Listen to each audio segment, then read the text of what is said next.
Fetcher, Chief Growth Officer at Cypress North. We're a digital agency in Buffalo, New York, and you're listening to the Agency Scoop. Each episode, I'll tackle a specific topic from an agency point of view. We're going to talk about what's helping us grow, challenges that we face, how we're working with our clients, and even things that bring us joy.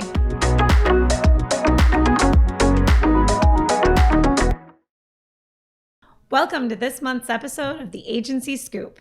Today, I'm joined by my colleague, Mark Saltarelli, who you might know from Marketing O'Clock and recent Marketing Talks and also Twitter fame. I'm just everywhere. I'm everywhere, and I'm so happy to finally be here. I feel like this is the one show I haven't been able to get on. Well, I'm glad that you're here too. Thank you for accepting my invitation after many, many, many asks. I know. I've just been so busy. It's hard to be a celebrity. Well, I am glad that you're here, and we're going to talk about our favorite topic to discuss, the alignment between marketing and sales teams. Mark at our agency Cypress North is our B2B SaaS expert. He works with a ton of B2B clients and has really made a name for himself in helping our B2B clients align their marketing and sales teams and process, and using marketing to drive sales, using sales to help inform marketing, all of those things. So I thought that was a great topic to bring you on board for. Yeah, and it's great because I'm marketing, you're sales, and I think we're pretty aligned. Yeah, we laugh about it that a lot of teams aren't aligned in that way, but Mark and I are. So we give each other high fives a lot, virtual or not. So, so let's get started. So, in your opinion, Mark, why do you think that marketers should care about what sales is doing? What's the main reason that we need this alignment? Mm-hmm. Yeah, I think kind of the biggest thing is that at the end of the day, marketing and sales have the same goal, which is to close business, to drive sales, to make money for the company. And they might have different goals on paper, but at the end of the day, they need to close revenue. And any agency, any digital marketer can drive leads. You can drive conversions, but not everyone can actually drive quality and drive leads that are going to convert into sales. So it's really important for marketers and for agencies to kind of have communication with sales. And it's really important for marketing teams and for agencies to have a relationship with sales so that you can actually make sure and check that the leads you're driving are quality and could potentially turn into customers for your company. Yeah. Well, and I like to say a rising tide raises all ships. So the better marketing does, the better sales do, the better the company does, the better everybody does, right? Mm-hmm. Yeah. It's gotta get those customers in the door. And I think the big thing is that really you can prove your value as an agency or as a marketer much more if you're able to tie what you're doing back to a closed sale. And you can't do that if you're not working with sales. Mm-hmm. Mm-hmm. And as an agency, and typically we're an extension of the marketing team, right? Mm-hmm. And usually a marketing team is who hires the marketing agency. But really, we at Cypress North, we like to talk about it being an extension of the company, not just the marketing team, because it does matter that we're involved with sales and even, with product development, things like that. Anybody at the company that could use our help, we want to be involved in because we can help make that impact. It's not just about marketing and driving awareness or driving leads. It's about, closing that loop and making sure that we can see that ROI. Mm-hmm. So I think there's a lot of great reasons to align your marketing and sales team, but unfortunately, a lot of times as we all know, at many B2B companies, they're not, and they operate in silos. So what are some barriers to making that alignment? Mm-hmm. I think the biggest thing coming from an agency is that we don't always have direct access to a sales team. So like Jill said, a lot of the times we're working with the company's marketing team, or we might work for the owner of the company, And we don't necessarily have that direct access to sales. So if the marketing team itself isn't aligned with sales, it's really hard to get that alignment ourselves. And we kind of have to argue that and explain it. Um, and it can be different depending on what that relationship is, but sometimes we do get to work directly with sales, and that is great. I think one thing is that you have, when you're working with like a very traditional business to business company that's been around for a while, and marketing and sales have always been separate, and marketing works more on awareness and not necessarily lead generation. And they just have been separate teams for forever. And when you try and come in and tell them the value of being aligned, it's kind of shaking things up and they're not ready. And people think that, like, oh, this is a waste of time. We've never done this before. Why do we need to do it now? And there's a lot of explaining that needs to be done because people just don't want to change. People don't want to put in the work to change. And it can be an uphill battle. Mm-hmm. Yeah, and it seems like a big structural problem too. Sometimes it depends on, is there one person who's in charge of the marketing team and the sales team, and they're the VP of sales and marketing, and where did they come from? Are they traditionally a CMO, or are they traditionally a salesperson that worked their way up through the organization? And that impacts the culture and how marketing and sales work together, where a lot of companies that we've worked with, it's mainly a sales driven organization, and then they bring in one marketing person. It's really hard for that one marketing person to impact it. So one of the things is getting everybody on board with this, like getting the company leadership on board. So whoever is running sales, whoever's running marketing, if it's the same person, making it so it's not one driving this alignment or driving this initiative, but kind of making it so everybody's owning it a little bit. Yes, it's not like marketing saying, sales, get on board, or sales saying, marketing, get on board with us. There has to be a little bit of that kumbaya coming together. What are some things that you've done to help your marketing clients get the sales team involved? Yes, I think the biggest thing is just kind of defining what you're doing to make sure everyone is on the same page and talking about the same things. Because if you are in agreement about kind of your sales process and kind of how leads come into your company and what is going on, you can't really have a conversation. So I think the most important thing to start is just to define each of your life cycle stages throughout the funnel. So like leads, what's a lead, what's a marketing qualified lead, what's an opportunity, understanding those things and coming to an agreement there. And implementing some other definitions around things like lead status and deal stages on the sales side, but also on the marketing side, kind of what your sources are. So sales can understand and easily see what marketing activities are going on. So kind of the source that a lead comes from. So whether it's from Google or Microsoft or it's a referral, LinkedIn, whether it's like paid or organic or direct traffic, what specific marketing campaigns it came from, just so like you're speaking the same language. I think that is such an important foundation for marketing to know kind of what happens when they hand a lead off to sales, and for sales to know where these marketing leads came from. That language needs to be established and defined, regardless of what we're doing. And I think that is really the most important first step you need to take when you're starting to think about sales and marketing alignment. Like, you gotta speak the same language. Mm-hmm. And it's, we talk a lot about that when we are implementing CRMs or marketing automation platforms, that there's a lot of companies we work with where sales has a CRM and then marketing has their system, and we help them integrate that, but they still don't work in the same system, and they still don't necessarily want to talk about it. So sometimes when you're integrating technology or you're creating a new technology or bringing in a new technology like that, it's a good time to sit down and make those definitions. Yeah, and exactly, like marketing and sales can work in separate places. Like sales can have a separate CRM from the marketing automation platform, like as long as they're integrated. And besides integrating them, just making sure that those source fields and those campaign fields, as well as like the life cycle stage and lead status fields, are both accessible in both platforms and update, making sure that marketing can see what sales is doing very easily and sales can see what marketing is doing very easily and understand what that means, and just make it very easy, because this all needs to be easy. It shouldn't be a chore.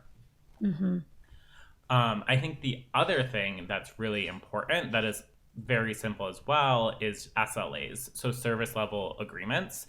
So kind of putting on paper what sales and marketing are both responsible for. It helps avoid finger pointing and blaming, and just really setting an agreement for what each team is expected to do and how they're expected to act. So that might include things like marketing is expected to produce a certain amount of qualified leads, and sales is expected to follow up with those leads in a certain amount of time, so that if you have those two agreements, and we don't close enough customers that quarter, we can kind of point where this went wrong. Like, did marketing not produce as many leads as they promised, or was sales not following up on these leads in the way they agreed upon? And kind of where is that breaking down? And it really helps those teams work together very well. And like the other really big part of having SLAs is having set goals that both teams are working towards. And it's really important to have both teams on the same page in terms of how many leads we're producing, how many opportunities we need to produce, and how many customers we need to close, because marketing and sales goals at the end of the day should be the same, and they should be like the overall company goals of how the company wants to grow. That makes a lot of sense. And it's interesting because historically, when you look at a lot of companies, marketing has goals like increase awareness, or if they're doing a digital campaign, maybe how many clicks they get or how many opens they get in an email, things like that, that don't necessarily align to, well, how many sales did we get out of it? Because if you get 3 clicks and 3 sales, it's different than if you get 100 clicks and no sales. Yeah. So having them align is really, really important. Yes. And it's like, okay, awareness does matter, but when we're spending money on things and we want to justify our marketing budget and expanding our team or hiring an agency, we need to be able to tie that to sales and the overall effect it's having on the company. And sales and marketing can help each other prove their worth and their value to the company as a whole. So what are some questions that you would ask if you were new to a marketing team, or as a new agency coming in, working with their sales team? What are some questions that you would ask to kind of get that foundation of a relationship set right away? Yes, I would definitely first ask like what their sales cycle is, both in like how they follow up with a lead that comes in. So like what types of emails are they sending out? Are they doing any automated cadences? Are they calling on leads? And just kind of understanding that like tangible process of what a salesperson is doing, as well as those like definitions that we just talked about. Like, do you have life cycle stages defined that you're using and reporting on and working towards? I think that is the number one question. Some other things I might ask a sales team is how they're following up with different offer types. So like how they would follow up with like a demo request versus a trial versus a content lead. And if they know and can see in the CRM how those leads are different. Because sometimes you have problems where those aren't labeled in the CRM, and a salesperson doesn't know what the lead requested, and that's a huge problem. So that's something that's definitely needs to be addressable early on. And also kind of getting at if they're customizing their follow-up to what marketing is doing. And a lot of the times, sales doesn't have that information of like where that marketing lead came from. Like, is this a Google search lead that requested a demo? Or is this like a LinkedIn content lead that downloaded a white paper? And sales needs to be able to see that in the CRM to customize that. And I always like to know how sales is customizing that. And I think lastly, just knowing how they're using automation that could work with marketing. Like, do they automate any email follow-up? Do they automate lead assignment? How is someone assigning leads? Are they using a calendar tool to schedule demos? and kind of like where the gaps are in their follow-up process, where maybe marketing could jump in and help sales schedule more demos or more intro calls by helping out with that automation aspect or lead nurturing and things like that, and just identifying where those gaps are in the sales process that maybe marketing can help out with. Yeah. I like the approach of how can we help you instead of just like, how can you help me? Right. So getting that helpfulness out there. And I think that when you're approaching it as a marketer, saying, hey, how can I help you in sales and how can I help you get better? Asking things like, what are the objections that you hear from people that Yes. you're talking to? Is there content that I could create around that might just might make it easier for people when they're going through the demo, that they already have this information or we're answering their questions ahead of time. So kind of like, how can I help you? But then here's how you could help me, and, help each other and kind of grow in that relationship. It's so important. Like we said, we have the same goals. So I love coming in. I'm like, sales, this is what I need from you, but also this is how I can help you. And like, I want to make sure that what we're doing in marketing is actually helpful and useful to sales. Like, is the information we're collecting correct when someone requests the demo? Is that helpful to you? If I tell you how many page views a lead has had, how many emails they've opened, and kind of turn that into a lead score, is that helpful information for you that will allow you to tailor your follow-up with a prospect or prioritize which prospects you follow up with? Do I need to tell you more about the different marketing channels that we have and the different campaigns we're running in order for you to be a more effective salesperson? Just really understanding how we can help each other. And then like sales in turn can give marketing feedback on quality of leads, so then we can adjust our campaigns. Like if a campaign is producing really low quality leads, is the targeting wrong? Is the offer wrong? Do we need to add more friction to the form? Or like, which campaigns are driving awesome leads? How can we spend more money on that? How can we expand what we're doing in that area? And I think just like having those conversations, again, it's like the high tide raises all ships. Like you said, if we're having those conversations, it will allow sales to do better follow-up with leads, and it will allow marketing to optimize campaigns to drive higher quality leads that are easier to close. And now in, today's day in 2021, there are so many tools that we can use to keep everybody on the same page, but also just give more detail and tracking to the funnel and where everything is in the funnel. So I know we talked about like years ago, 30 years ago, you'd be like, okay, marketing drives leads and then sales drives customers. And there's just like two stages, like you're a lead or you're a customer or you're not.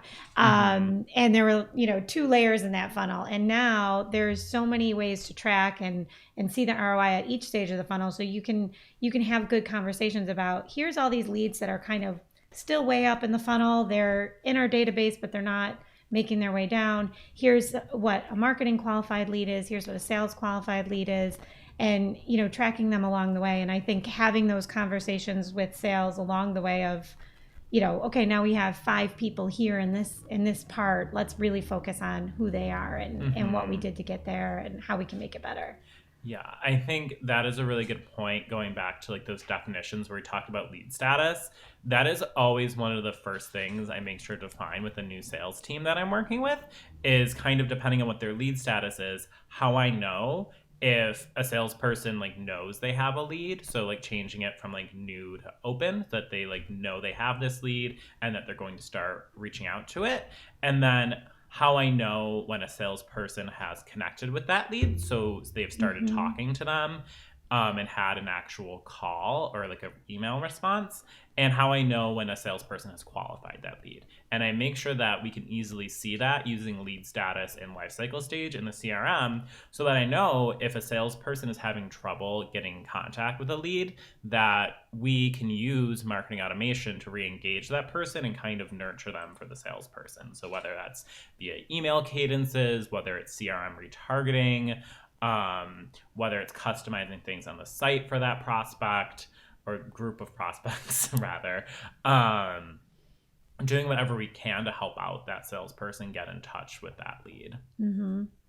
So I guess once we have this foundational meeting and we bring everybody together and we make all these definitions and we move forward with what this process is going to be, how do you keep it going? Because I mean, everybody knows about a time when you had that like retreat where you had all those ideas and everybody was feeling good, and then you go back to real life and you don't keep it going. So how do you keep it going with your clients and with companies that you've worked with? Yeah. So kind of big picture thing before anything tactical, and I said this before, this needs to be easy. We shouldn't be making chores for everyone. This shouldn't be something that is a struggle for anyone. It shouldn't create any more tasks or any more time. It should be something that just makes sense and everyone loves and it benefits everyone. I think the thing that I always like to have is to do a lead stand up and like a pipeline stand up with sales, either weekly or bi-weekly.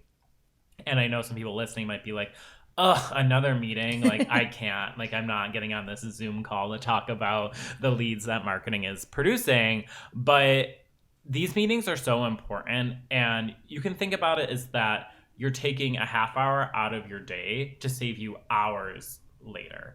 Because in these meetings, sales can give feedback on the quality of the leads, and marketing can make sure that these leads were followed up with and no leads are falling through the cracks. So it's kind of just a way to talk through all the leads marketing is producing, making sure they were assigned to a salesperson, that salesperson actually followed up with them appropriately, and then sales to be like, these are the leads that were amazing, these are the ones we scheduled demos with, and these are the leads that are complete junk.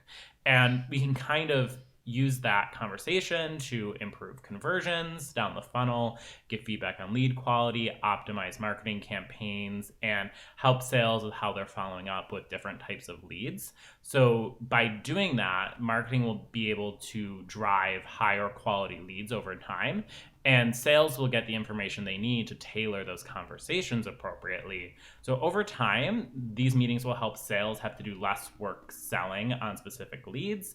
So it's saving everyone time in the long run. And I think that is kind of the most important piece of that. And it's like, meetings are important. Yeah. Sometimes I think there's some meetings that are a waste of time and some meetings that will completely change your trajectory. Yeah. And I think this is something that companies can do themselves, with their marketing and sales teams. But if you do hire someone like an agency to help facilitate this, do you want to share what your nickname is with your clients? One of my clients calls me the lead police. And for good reason, because I am on their sales team. So like on our bi-weekly or our weekly call, I have one of their BDRs and I have their business operations manager who handles lead assignment throughout the entire company and how leads are assigned and followed up with. And I am on the two of them being like, these are the leads that were followed up awesome and looks great. And it's like, hey, the salesperson didn't follow up right. The email they sent is kind of weird. This isn't how you follow up with a LinkedIn lead versus like a Google search lead. Or like, hey, like this lead didn't get assigned, or the salesperson has done nothing with this prospect. They're supposed to do this within 24 hours. That's what our SLA is. So I literally walk through all of the leads that we got through paid, and we're going to start doing it with organic for them as well. And it's like kind of like they're outsourcing their lead stand up to me. Like they're not running this internally, but I'm running it with them on the call, and I make sure to do this with all of my clients. And I think it's a really good way as an agency to kind of prove our value and kind of walk through the quality of leads that we're driving and the opportunities that we're producing. So if you're an agency, like this is something you should absolutely be doing. And I pull in the company names, the job titles, the keywords or the targeting they converted on, and show all these great leads that we're producing. So as an agency, it's something you should totally be doing if you're in lead generation.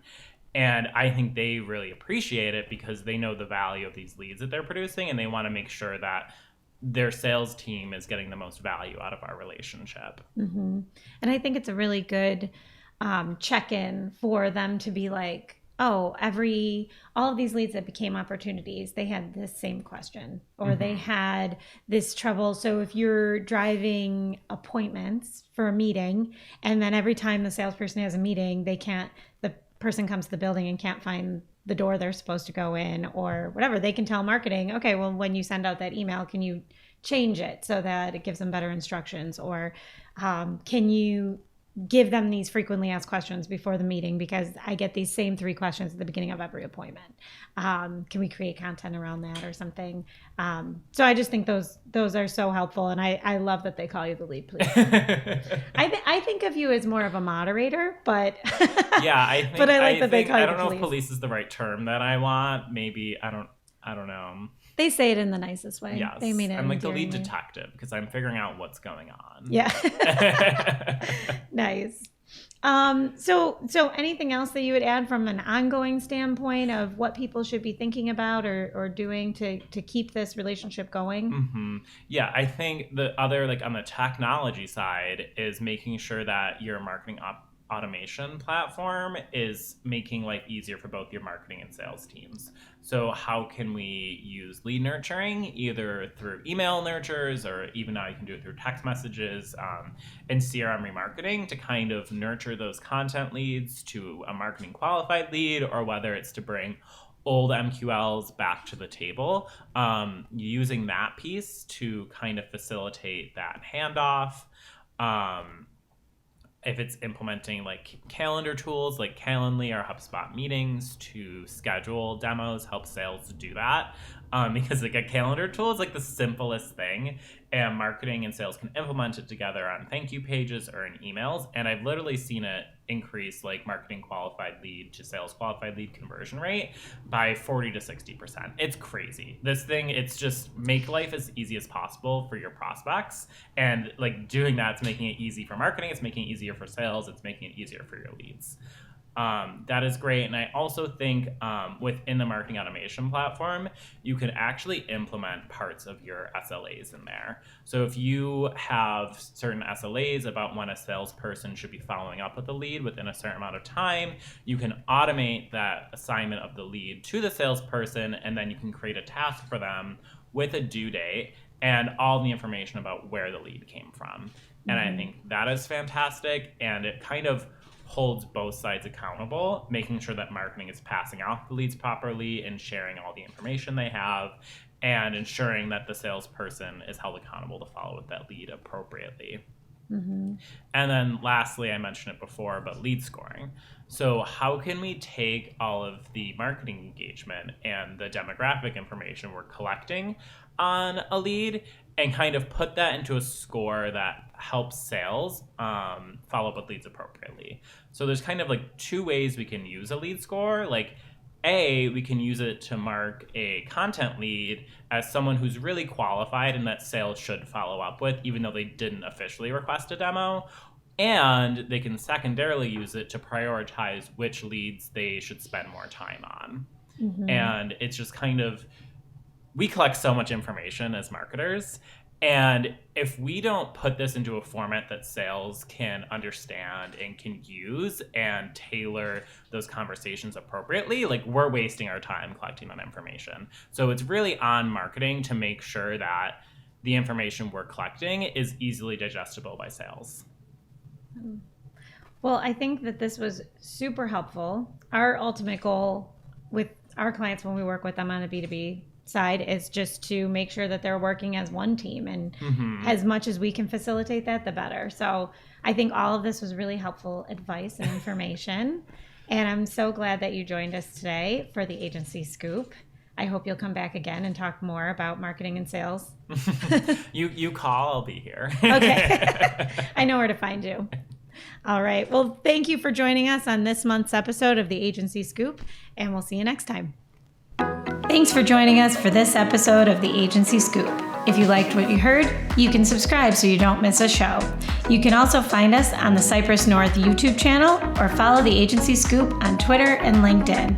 I'd love to hear your ideas for future topics. See you next time on the Agency Scoop.